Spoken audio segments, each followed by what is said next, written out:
Hi, and welcome to another episode of the Elevated Beauty Podcast. I'm your host, Emily Fouts, and today we're going to be talking about getting what you want. You can apply this to many different things, but I'm going to be specifically kind of gearing it towards getting what you want in your career and aesthetics and getting what you want as you grow and scale your business possibly, as well as getting what you want out of your clients. So if you're interested, then keep on listening.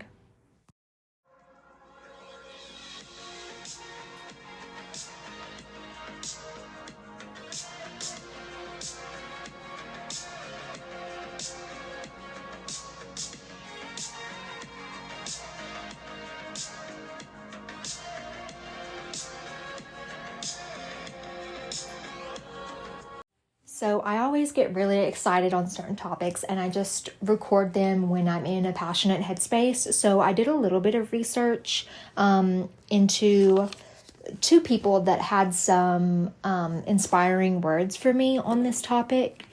And I definitely have more to learn from people that speak on these things. But I'm going to be sharing a quote from Susan Carnicero, who is a former CIA agent, and then some words from Margaret Neal, and she's a speaker as well as a professor, I believe. But yeah, let's get into it. Why am I recording this episode about getting what you want? Well, I feel like you definitely, whenever you own a small business, you need to know how to step around these issues and how to guide conversations to get what you want. You're the leader. You are in charge of this. And so you need to take charge and understand what it is that you're doing, what action it is that you're taking so that you can command your business, your employees, your clients the way that you want. I do not have any employees right now. I do not have any renters. I am a solopreneur, but I am educating myself on all this stuff and connecting with others that are in that position that I'm not in right now so that I can be very ready once I do decide to take that step. So, yeah, it's something that I have recently been really interested in learning. And I do practice getting what I want with my clients. And I think it's going to be really useful once I do decide to scale. So first we'll start with a quote from Susan Carnicero. And I don't remember where I heard this. I heard another podcast share her quote, and it really just stuck with me. And it made me think about it in a few different ways. So I don't know how she was using this quote, but it doesn't really matter. So I'm pretty sure she didn't come up with this either, because when I looked up this quote, there were so many other public speakers and stuff that were using this. But anyways, she used the source where I initially heard it. It goes, "You don't get what you deserve, you get what you negotiate." And as I said, that can be applied to many different things. The way that I'm going to apply it is, okay, you don't get what you deserve, you get what you negotiate. Let's say you're a small business owner. Let's say that you do waxing and you're excellent in your skill, and there might be someone else in town that might not be as excellent in their skill as you are, but they might be doing better than you. And maybe that's because they're negotiating better than you are. You're not getting what you want because you deserve it, because you're amazing at what you do. You're not getting what you want because you're not negotiating properly. And we'll kind of break down negotiations and how that goes. So from Margaret Neal, she says that in order to negotiate, you need to change the frame of mind. A lot of people are afraid of negotiating because you don't want to seem unkind, you don't want to seem pushy, you don't want to seem bossy. But what you need to do is change that frame of mind. Just because you are trying to negotiate a good deal for yourself does not mean that you are pushy or bossy or anything like that. Change the frame of mind instead of the perception of what someone could potentially have about you, which really is just the perception that you have of yourself. Instead, go into problem solving. And she showed 4 different ways to break down negotiations. And you might be thinking, as an esthetician, I'm not having to negotiate with people. Yes, you are. Every single day, if you're even an employee, you are negotiating with your clients. You're even negotiating with your boss. As a small business owner, you're negotiating with your landlord, with your clients, with other people that can help you boost your business. And so the first step is going to be assess the situation. So what you can ask yourself is this a situation that will pay off for me and the benefit will outweigh the cost? So let's just say you're applying for a new job. We're going to apply this to employee and solopreneur, entrepreneur. So first we're going to start with the employee. First step in negotiation, we're going to assess the situation. You're applying for a job. Is this a situation that will pay off for me and the benefit will outweigh the cost? Okay, so what is this job opportunity offering to you? What is it costing to you? So basically you're weighing your pros and cons. And are there more pros there? Are the cons something that you could potentially negotiate? And what is in the interest of your counterparts for you to take this job? What interest do you bring to the employer? So you really have to think about that so you can kind of understand what they're looking for in you. So first step, always assess the situation. Second step is prepare. 1, what are your interests? And I kind of already mentioned those in the first one. And number 2, understand the interests and preferences of your counterpart. So your interest is you want a job. Let's say if you're a new esthetician, you want a job that is going to help you to elevate and grow in your career and that's going to pay you well. And then understanding the interests and preferences of your employer is that they need someone that's going to make them money and most likely someone that is going to be dependable. And so you want to show them that you have that dependability, and in trade for that dependability, you know, you might get something else from that. But I feel like a lot of the times estheticians aren't negotiating well enough and their employers are taking their dependability and just like walking all over them. And so if I was an employer, I would not want to take an employee for granted that was dependable. And so I would definitely be willing to negotiate with them. That way we are both getting our interests met. So assess and then prepare. Third is ask and engage. You want to engage with your counterpart. There's opportunities to negotiate, and you have information that your counterpart does not. If they knew all your information, perspective, then they don't need you. And because you both have unique information, that is where the value is created. So like I said, when you're trying to decide like, what are your interests? What are your counterparts' interests? So you have to ask them, ask and engage with them. What do you want from me? And then you already know what you want from them. You have information and skills that they don't have. You have the time, you have the ability, you have the license to perform these services on these clients, and they may or may not. And that is why they're hiring you out. If they had what you have, then they wouldn't need you, but you have something that they need. And then they have something that you need, which is a structure, a business, a facility to perform these services. So you do need each other, and that is where you can start to negotiate. And I'm going to apply this in several different places, but I just want to kind of go through all of these 4 steps in each kind of scenario. Number 4 is package. So don't negotiate issue by issue, but instead propose alternative solutions in packages and then use if and then language. So what that means is like, okay, how about you pay me, say, $18 an hour. I get 1 Saturday off a month.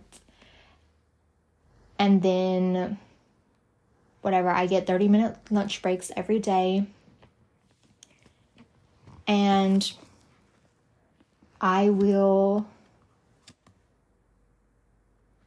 promise to, I don't know, hit my retail goals or whatever it is that you want to offer them besides like your skill and your employment. That's just an example. So when you put all them together, you can say, okay, I'll do this if, and like, then you give me this. So that makes it a little more desirable instead of picking apart each negotiation like issue by issue. Now I'll go through it in the scenario of being a solo esthetician or, you know, a practicing esthetician, maybe even aspiring to get employees one day or whatever it is. So first, assess the situation. Let's say, getting employees. Is this a situation that will pay off for me and the benefit will outweigh the cost? So is the benefit of getting employees where someone else can make you money, you have more free time to pursue other financial endeavors or personal endeavors and have that freedom? Does that benefit outweigh the cost of bringing on an employee, which is research, figuring out what you need to do in ordinance with the law to bring on an employee? Does that benefit outweigh the cost? What are your interests? And this goes into the second one. Prepare. Your interests are that you're not having to be in the treatment room all the time, that you're able to pursue other financial endeavors, or you have more personal freedom. That's an amazing interest. And then understanding the interests and preferences of your counterpart, aka maybe the employee that you hire.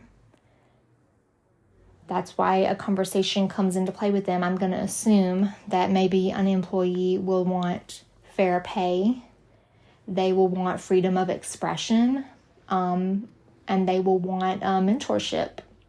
So if that's something that you can offer to them, then, you know, you have some negotiations available there. You have something that each other wants. Number 3 is ask. Engage with your counterpart, the opportunities to negotiate. You have information that your potential employee does not. And if they knew all your information and your perspective, they wouldn't need you. They wouldn't be looking to be hired somewhere. They would be opening up their own spa, but they need you. And you need them. You both have unique information, and there is value there that you both can benefit from each other, and that is where there's a give and take. And I think that's important in understanding, because I see a lot of people that get employees and them talking about how, or just seeing other businesses where it's just like they're constantly going through employees. And I think that's because each other's interests aren't being met and there's no negotiations being made. As an employer or as management, it becomes successful. And you guys, I'm not a manager. I'm not an employer. I'm just speaking on what I've observed. I've been doing this for a long time, so I have observed, and this is just my opinion, I feel like employees cycle out because of the management. They're not pleasing their employees.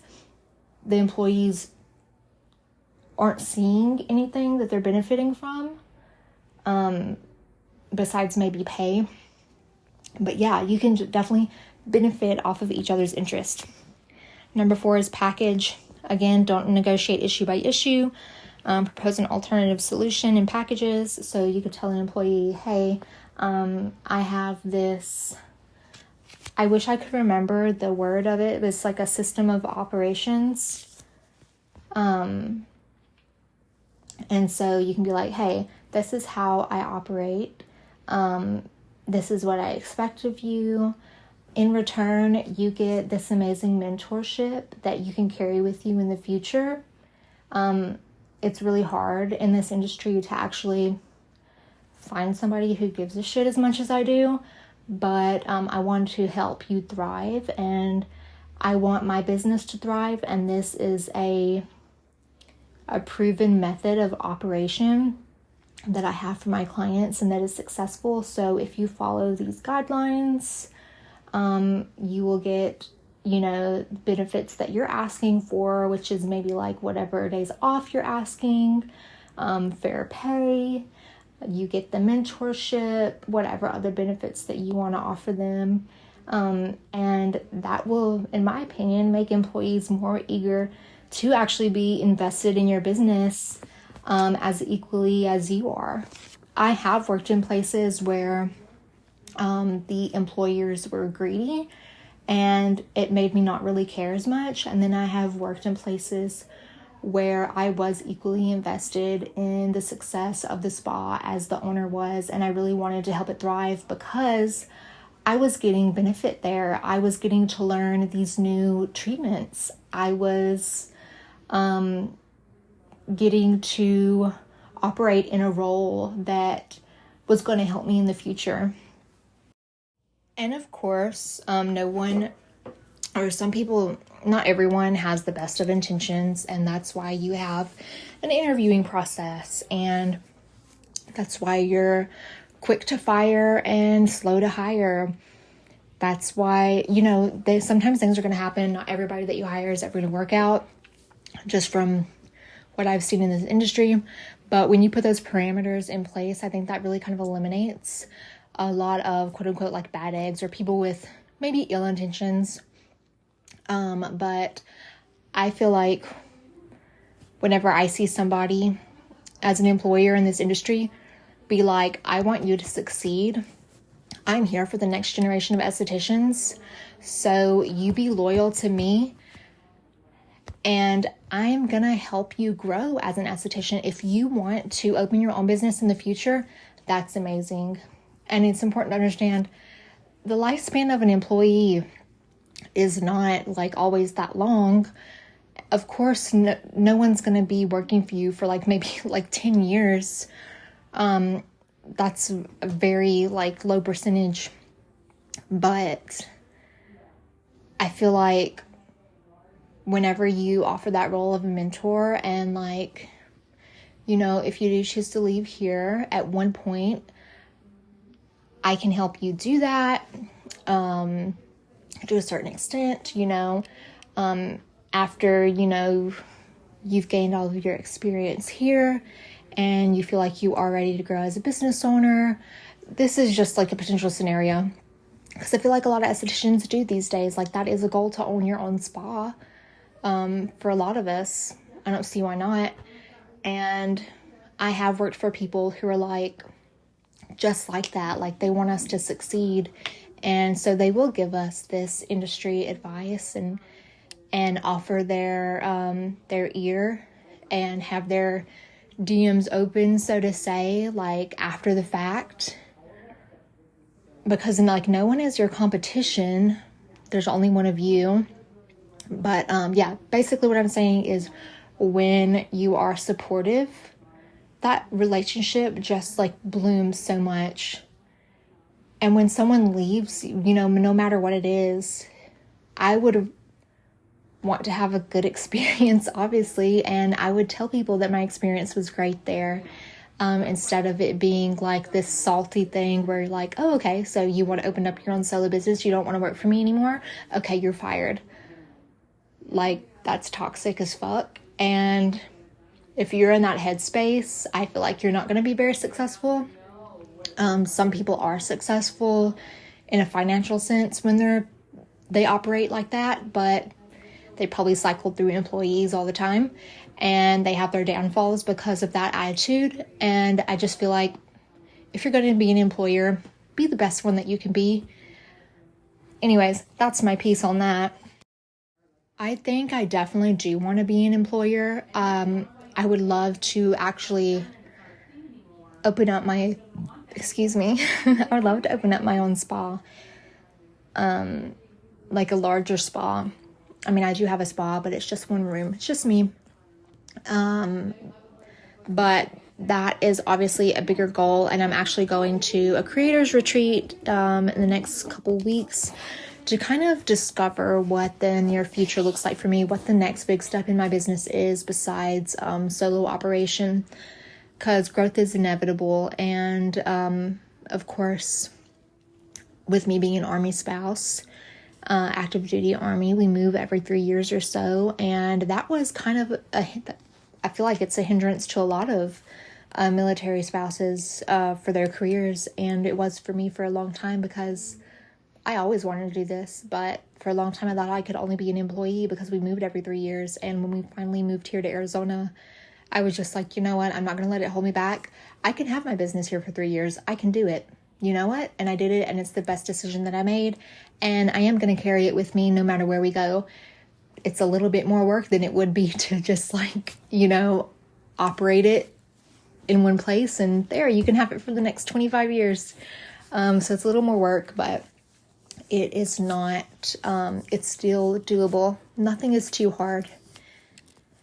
And so what's the next step for me? I've been thinking about that, and I feel like, I've said this before, I feel like having tenants is going to be the next big step for me. So just diving into what that looks like is on my radar. I want to create a business plan for it and educate myself as much as I can for that next step. That will be in 2 or 3 years before I do have to make that move.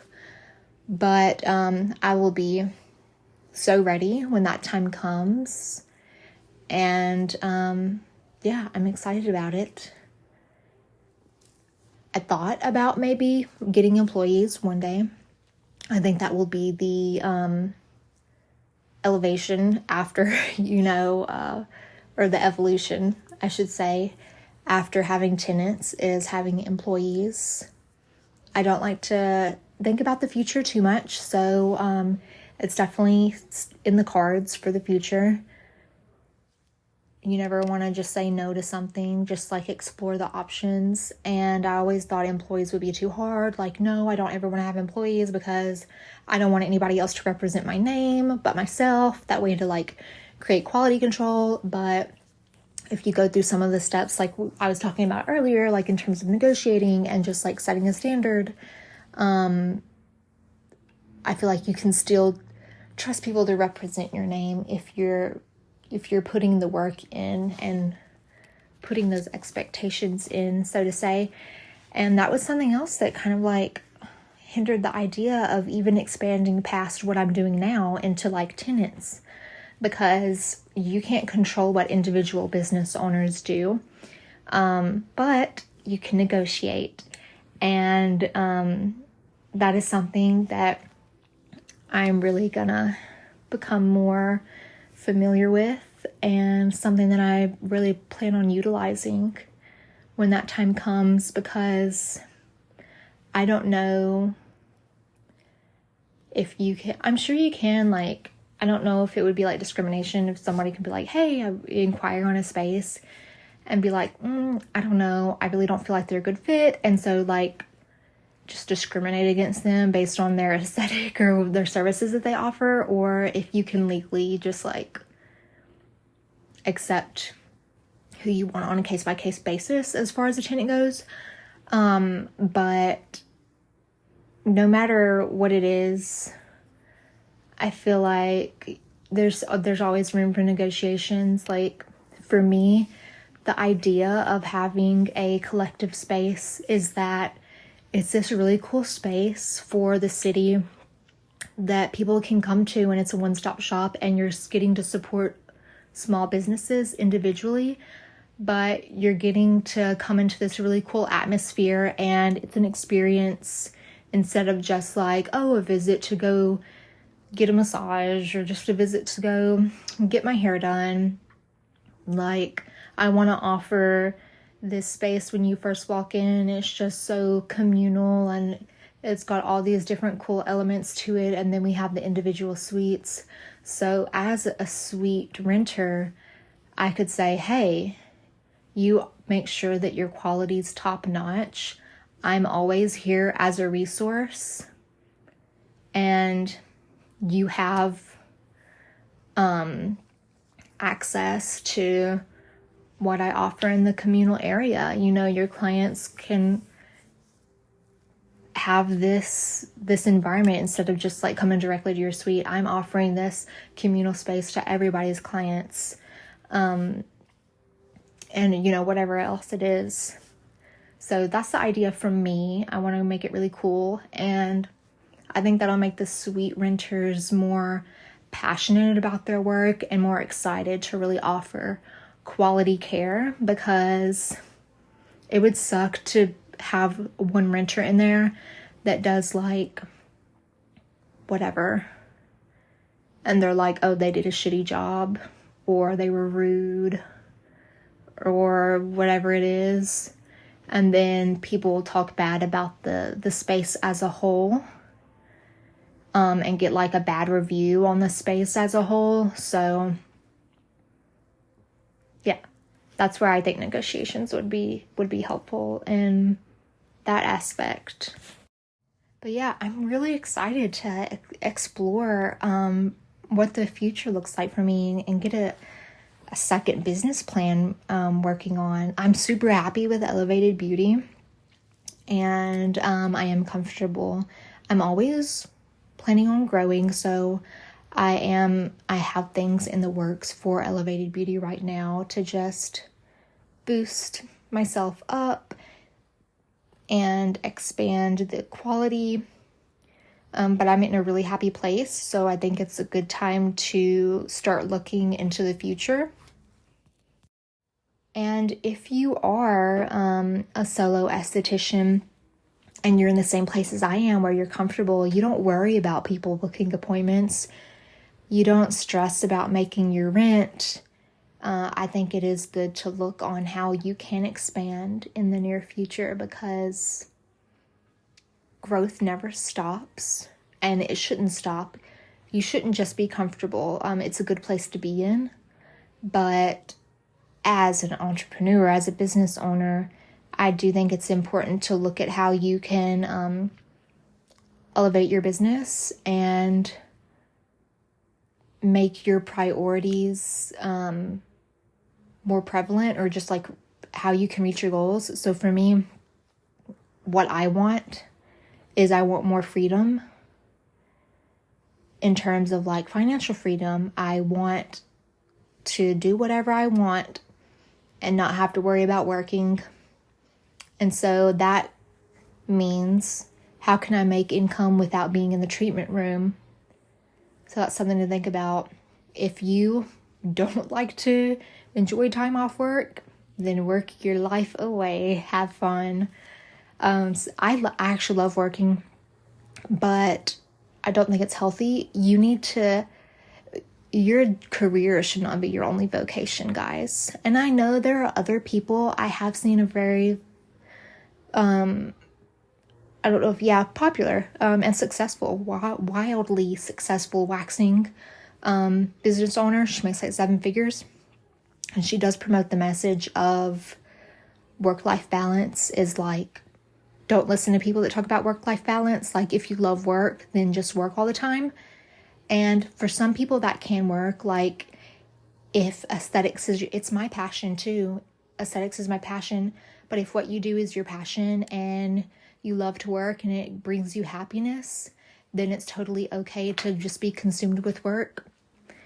I understand where that's coming from, but I a little bit disagree, but that's not here nor there. But what I'm saying is that, like, even if you love your career, and I love my career, you should still have other things in life that you desire. And something that I desire is free time to explore. I want to go to places. I want to spend time with my family. I have a daughter. If you don't have kids, it's more easy to be consumed with your work. But I have a daughter. I have pets. I have a husband. I want to spend time with them and make core memories, and I can't do that if I'm in the treatment room all the time. So I want to be able to make income when I'm not in the treatment room, that way that I can spend that time with them. So think hard about like what it is you want out of life, and then your next moves, your action can be towards making that happen.